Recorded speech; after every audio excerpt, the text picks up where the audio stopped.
In a shocking turn that defies royal precedent, the Royal Council has granted Catherine the title Princess of Wales for life regardless of succession, abdication, or death. What led to this rare and permanent elevation? And what secret conversations forced the Council to act now? Before we go deeper into what this really means for the royal family, make sure to subscribe so you don't miss a single update. It began not with a grand ceremony or royal decree, but with silence. The kind of silence that falls when a kingdom braces for something it never thought possible. Within the inner sanctum of the Royal Council, far from the public eye, an emergency session was called with no official explanation, no public announcement, no hint in the press. What followed was a vote that would permanently alter the shape of the monarchy. Catherine's elevation to Princess of Wales was no longer ceremonial or bound to the lifespan of William's position as Prince of Wales. It became lifelong, irreversible, and independent of her husband's future as king or his failure to become one. According to palace insiders, the move was seen as a safeguard, a mechanism of stability as uncertainty brewed around the throne. Charles's unexplained withdrawal from public duties had already created an unsettling vacuum. Whispers of deteriorating health, internal rifts, and diverging allegiances swirled behind the golden walls of the palace. The crown needed an anchor, and Catherine was it. Her public image, steadfast, composed, admired, was no longer just a reflection of her grace. It had become a critical asset, one that couldn't be allowed to dissolve if William faltered, withdrew, or if the unthinkable happened. Yet what truly tipped the scale wasn't William, or even Charles. It was a letter. A sealed message from Queen Elizabeth II, reportedly discovered among her personal effects during a recent transition audit. The letter, short and clear, was allegedly addressed to the Privy Council. In it, the late Queen wrote that should the monarchy ever be at risk of erosion by indecision or public doubt, the Council should preserve stability by trusting the character that endures. Palace aides say her meaning was unmistakable, Catherine. What made this act even more remarkable was how rare it was. Only once before in British history had such a permanent title been granted, and that instance, dating back to the 1700s, was so politically controversial it was eventually buried in the archives. And yet, centuries later, the precedent returned from the grave. Catherine, Princess of Wales by law, by vote, and by legacy, was now immovable. But what was meant to stabilize the monarchy would soon ignite tensions between heirs, consorts, and the shadowed ambitions of a fractured family. The public never saw it coming. But hours before the announcement, a secret council vote took place inside Windsor walls, with security doubled and staff silenced. The stakes? Catherine's permanent place in royal history. It began just before dawn, in a chamber lit not by ceremony, but by necessity. The Lord Chancellor, acting under a rarely used provision, summoned the Royal Council into an emergency session. The stated reason was vague, immediate symbolic reinforcement. But those who entered the room knew the weight of what was about to be decided. Prince William was notably absent. Whether by choice, order, or circumstance, no explanation was offered, and none was demanded. His silence became its own presence. Those who did attend included Prince Edward and Princess Anne, two figures who have long stood as quiet arbiters within the royal machine. According to palace aides, both backed the motion without hesitation. It was not just a vote for Catherine, it was a vote for stability, continuity, and strength at a moment when all three were beginning to slip through the monarchy's fingers. The vote itself was swift.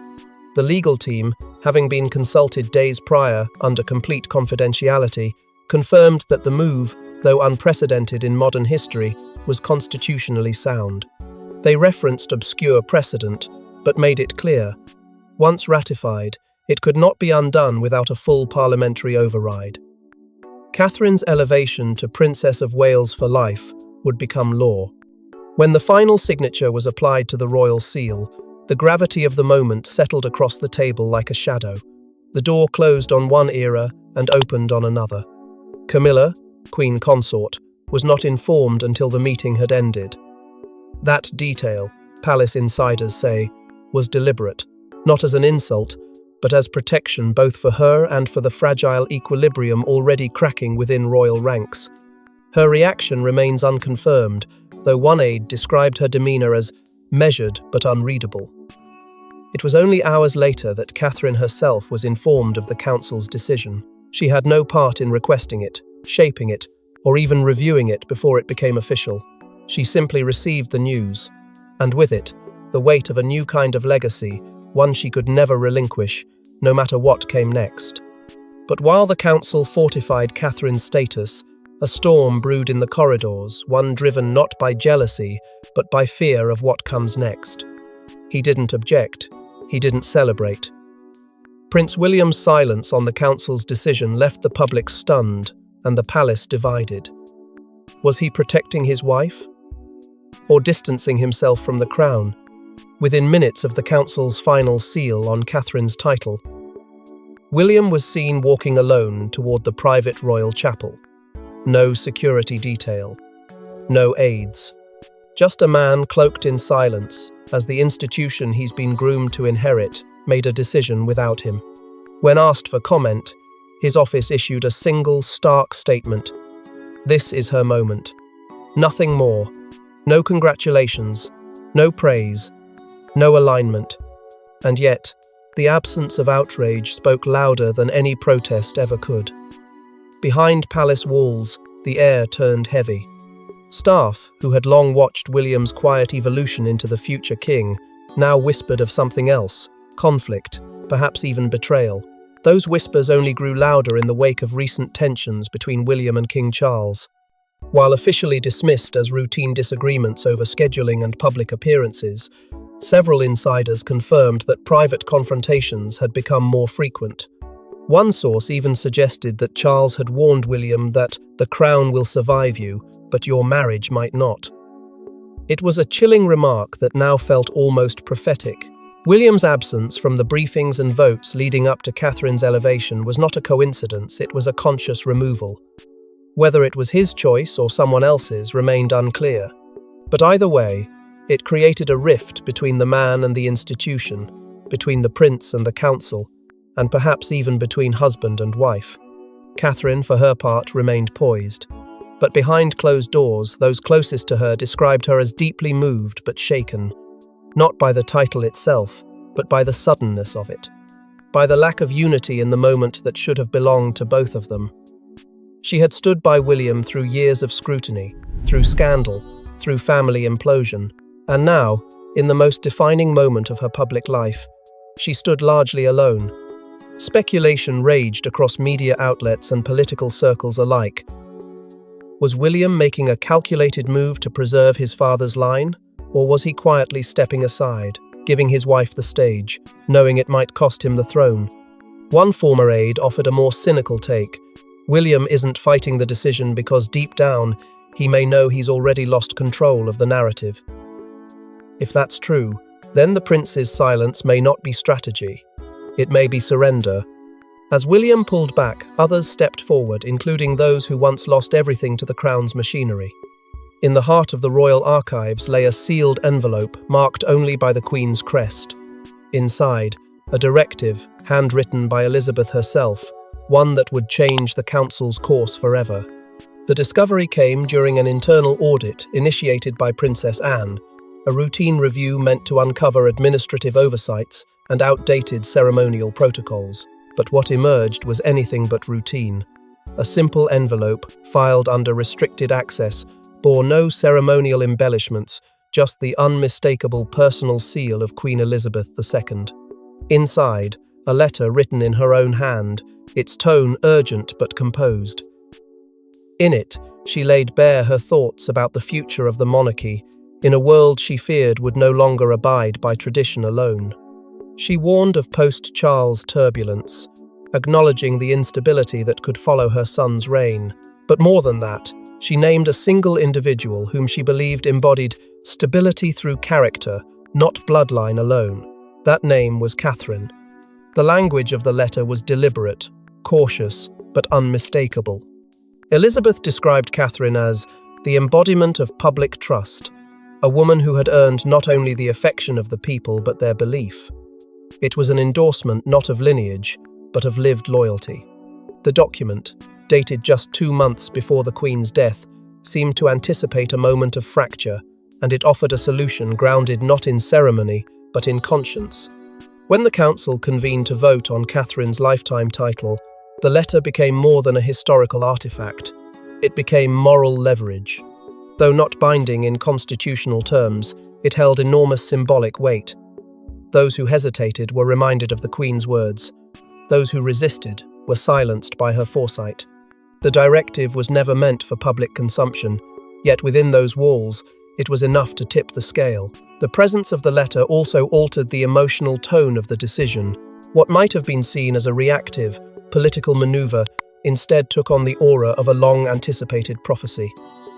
Queen Elizabeth, even in death, cast the longest shadow in the room, and it was her hand, steady and unseen, that seemed to guide the Council's final act. Outside the palace, the public would never hear the exact contents of the letter, only whispers, only fragments.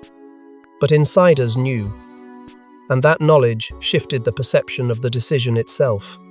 This wasn't a coronation, it was a continuation, a deliberate thread in a legacy too intricate to unravel.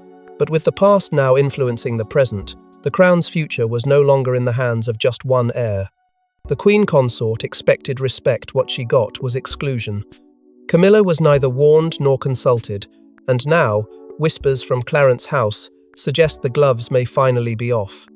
The morning after the Council's announcement, a private appearance by Camilla scheduled weeks in advance was abruptly cancelled. No explanation, no substitute, just silence. It didn't take long for the media to catch the scent of something deeper than calendar conflicts. Behind the palace walls, tensions snapped like a wire pulled too tight for too long. Camilla, who had fought her own long and bitter war for acceptance within the royal family, was blindsided by the decision to elevate Catherine's title beyond tradition, beyond protocol, and beyond her reach. Her inner circle, previously known for airtight discretion, began to leak. One aide, in an unguarded moment, let slip a damning quote. They made her untouchable. That single line spread like wildfire across tabloid headlines and primetime panels. And while the official palace response was carefully neutral, the damage was already done. The world saw what Camilla felt, that the move had upended the delicate truce that had existed between the Queen Consort and the Princess of Wales. Years of carefully choreographed diplomacy, forged through public smiles and shared engagements, now cracked beneath the surface. This wasn't about titles, it was about territory. Inside Clarence House, Charles found himself caught between the woman he made queen and the future face of the monarchy he'd always sworn to protect. The Council's vote, though unanimous, had left no room for personal consultation. And while Charles attempted to keep the peace behind closed doors, every word he spoke to calm Camilla only deepened her sense of betrayal. Meanwhile, royal aides scrambled to contain the narrative. The press office issued vague reminders that titles are ceremonial and not indicative of hierarchy. But the public wasn't buying it. The timing, the secrecy, the magnitude of the decision, it all pointed to something tectonic, shifting beneath the monarchy's gilded surface. And at the epicenter of that shift stood two women, one with a crown, the other with the people. As Camilla's allies whispered and Catherine kept her silence, it became clear that this was no longer about symbolism. It was a test of who held real power and who had simply borrowed it. And while Camilla wrestled with her eroded standing, the palace began to brace for the aftershocks of a conflict no one dared name aloud. Yet while palace veterans wrestled with protocol and pride, Catherine began navigating the title with a grace that only deepened her influence. To the public, she is composed and regal. But behind palace gates, Catherine is facing the cost of being elevated alone with a husband adrift, a father-in-law withdrawn, and the weight of a divided monarchy on her shoulders. The decision had been made without her input. The title was hers for life. But what should have been a crowning moment quickly became a crucible. Behind the polished facade, Catherine was breaking. In a private conversation with her sister, believed to have taken place the morning after the council's decision, Catherine reportedly burst into tears, overwhelmed not by the pressure of public duty, but by the loneliness of it. The one person who had walked with her step for step through the years, William had now retreated into silence. Charles, the monarch whose blessing might have steadied the waters, had vanished into seclusion. What remained was the role, the weight, and the expectation. A close friend described her emotional state in stark terms. She feels like she's standing at the top of the mountain, and there's no one else up there with her. And what haunted her most wasn't her own isolation, it was the looming shadow her new status now cast over her children. Conversations began within palace corridors about accelerating George's preparation for future responsibilities. His school schedule quietly altered. His public appearances suddenly debated. For Catherine, this wasn't just about legacy anymore, it was about protection. Then, an envelope arrived. Inside was a letter, hand-delivered by a former staffer of Princess Diana. In it were just a few simple words. She would be proud. No name. No long passage. Just a sentiment that shattered Catherine's restraint. It was a reminder of the lineage she had stepped into, and the pain, sacrifice, and scrutiny that came with it. Diana had been the people's princess. Now, the people had claimed Catherine the same way, but at what personal cost? Soon after, several of Catherine's public engagements were quietly postponed. The official reason? Family time. But to those watching closely, it was something more. It was a pause, a breath, a rare royal defiance in a world that never stops moving. And the public understood. They rallied behind her. Social media trended with her name for 3 days straight. Handwritten letters flooded the palace. Crowds outside Kensington held signs not of protest but of solidarity. The people weren't just watching, they were standing with her. But the more the public embraced Catherine, the more internal power structures began to shift faster than anyone could control. In the shadow of Catherine's rise, another force was emerging. Princess Anne, long underestimated, quietly orchestrated the council's loyalty and may have been the true architect behind the lifetime title. While all eyes had been on Catherine and the spectacle surrounding her elevation, those who had studied the palace's rhythm knew better. The real power had been shifting for weeks, perhaps months, behind locked doors, and at the center of it was Anne. The Princess Royal, known for her silence and steel, had never been one for ceremony, but in recent weeks, her meetings with senior council members had intensified. Now, those meetings are being viewed under an entirely different light. It wasn't support, it was strategy. Anne, according to one insider, issued a warning that chilled the room. If she falls, the whole thing crumbles. She wasn't just advocating for Catherine, she was holding the monarchy's crumbling foundations together by sheer will and reputation. Her influence didn't stop with the council chamber.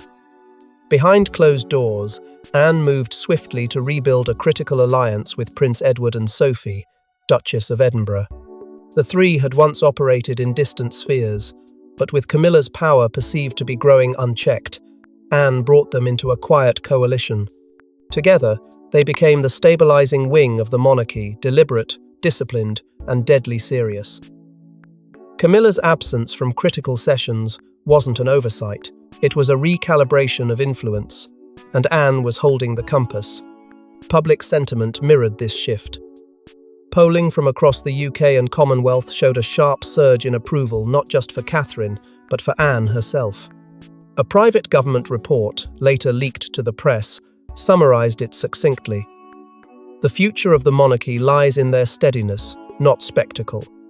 This was a clear endorsement of substance over theatrics. The crown, once teetering from scandal after scandal, had found its pillars again, and both were women. Perhaps most telling, however, was a confidential memo prepared by palace aides, suggesting that Anne might quietly take on increased transitional authority during Charles's continued withdrawal. Not a formal regency, not a coup, but a guiding hand from the only royal who had never craved the spotlight and therefore had never been corrupted by it. Anne wasn't just supporting Catherine, she was protecting her, and in doing so, she was shaping the monarchy's next chapter with calculated restraint and unspoken resolve. But just as the monarchy found new footing, a single legal challenge threatened to undo it all. Filed in silence, backed by power, an internal legal challenge was lodged just days after Catherine's appointment. Its aim? To question the council's authority, to make her Princess of Wales for life. No press conference, no leaks, just a discreet filing, buried under layers of palace procedure and wrapped in centuries-old language. The petition didn't come from a political outsider or a rogue journalist. It came from within. A senior royal advisor, whose name remains withheld under the Palace Code of Protocol, invoked a rarely used constitutional clause to challenge the legitimacy of the council's authority. The argument? That no title, no matter how beloved the recipient, could be permanently cemented during a sovereign's incapacitation. It was a strategic, calculated strike aimed not just at Catherine, but at the very mechanics of power within the monarchy. What followed was an immediate wave of speculation. All signs pointed to a quiet but growing resistance, one allegedly tied to Queen Camilla's inner circle. For years, Camilla had maintained a careful diplomatic balance with Catherine, but now that balance appeared to have cracked. Insiders noted that the language of the challenge mirrored phrasing used in memos drafted by Clarence House legal advisors, hinting at a deeper orchestration beneath the surface.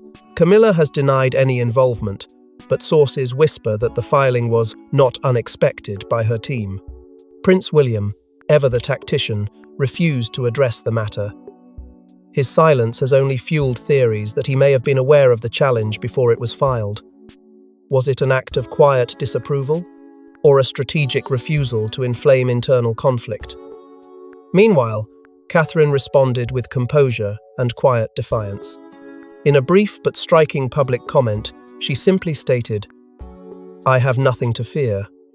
Those 6 words hit harder than any press release could.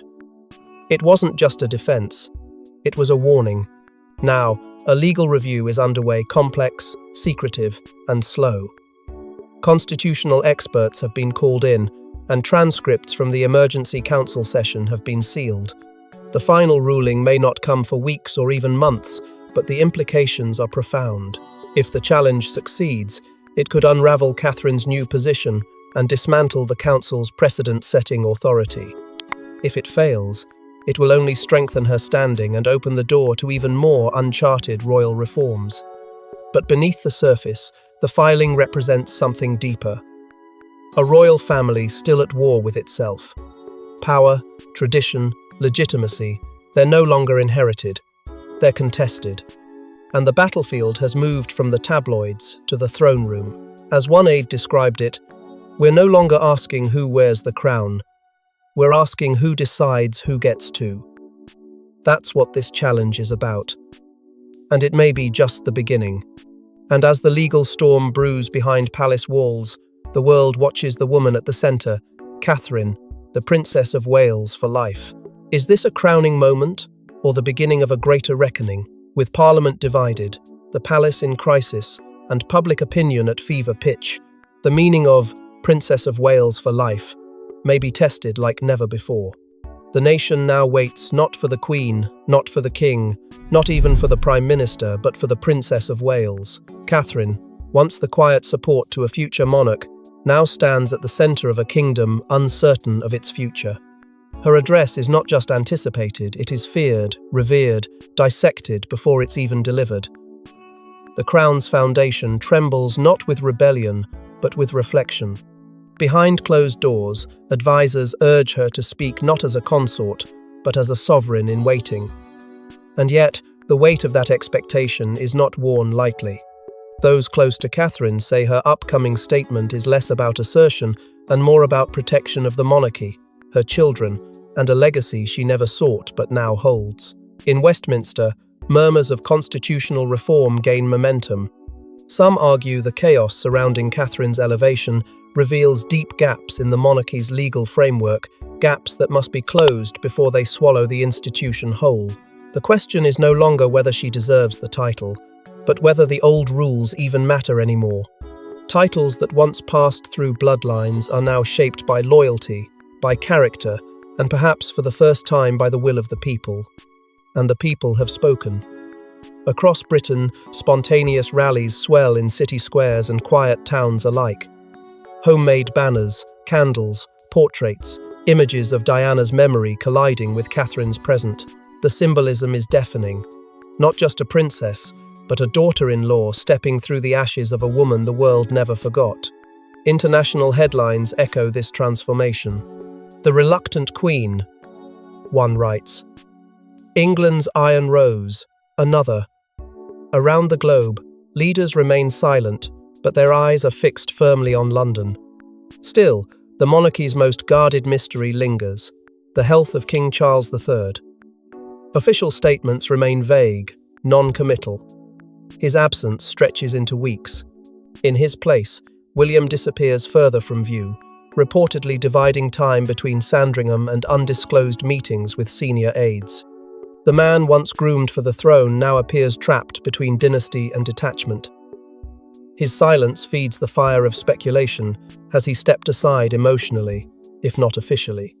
And then, as dusk falls over Windsor, one final moment unfolds. Catherine, walking alone through the long gravel path of the estate, clutches a sealed envelope. It is addressed not to Parliament, nor to her advisers, but to her son. To George. Insiders say it's a letter meant for a future that cannot yet be written, but must be imagined. A quiet farewell to the woman she was, and a solemn greeting to the future she never asked for but now embraces. Because sometimes the strongest crowns are never worn but carried in silence, earned through fire, and sealed in sacrifice. Thanks for watching. Don't forget to like and subscribe, and we will see you in the next one.